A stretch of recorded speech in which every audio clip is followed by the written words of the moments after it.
We're going to talk about how to deal with family dinners during the holidays.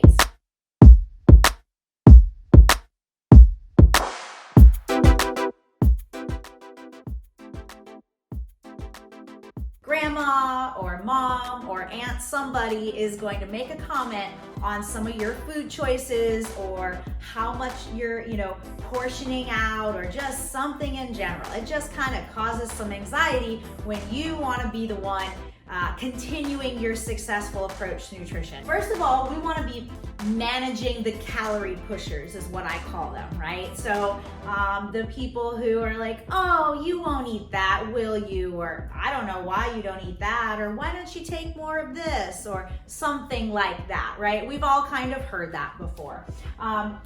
Use this as an opportunity to provide education, right? And it could just be something small, like, oh, hey, well, did you know these veggies do this for you?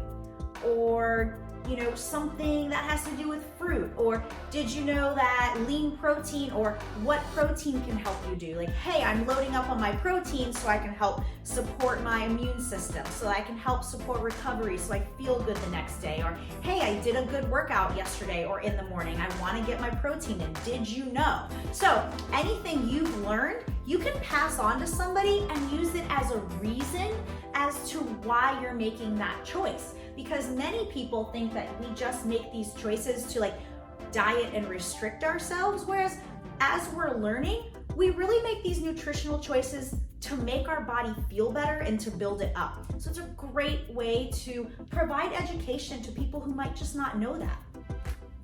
Let others know your nutritional choices make you feel good. Like I was saying, if someone makes a comment on a food choice you're having or not having, let them know that, hey, this is what I've been experiencing, eating this particular way, and I feel good.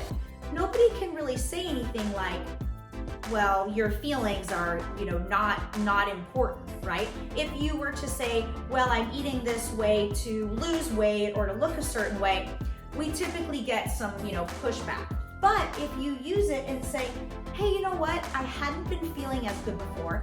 Now I feel great, and I want to feel good tomorrow and the next day. I don't know, if somebody's got something negative to say back to that, that's pretty tough, So I think that's a great way to go about it as well. Talk about your feelings, not about looks or something that someone can make a comment about. That's a good way that I go about it. Understand that these negative comments typically come from a place of insecurity. So when someone says something like, oh, that's why I don't look like you because I would rather have this, or, oh, I could never do that, or, oh, you don't eat that, it must be, so unfun. Many times this comes from a place of insecurity.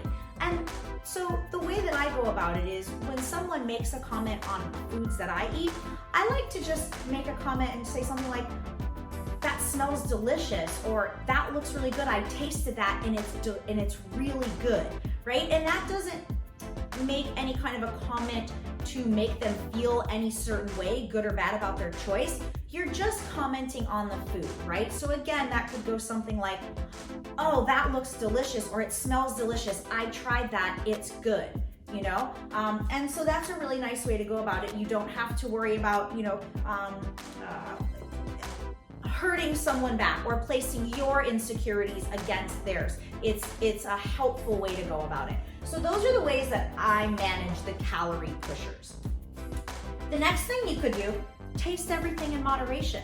That way, nobody can say, oh, you didn't try my such and such, or you didn't try my bread pudding, or, you didn't try my casserole.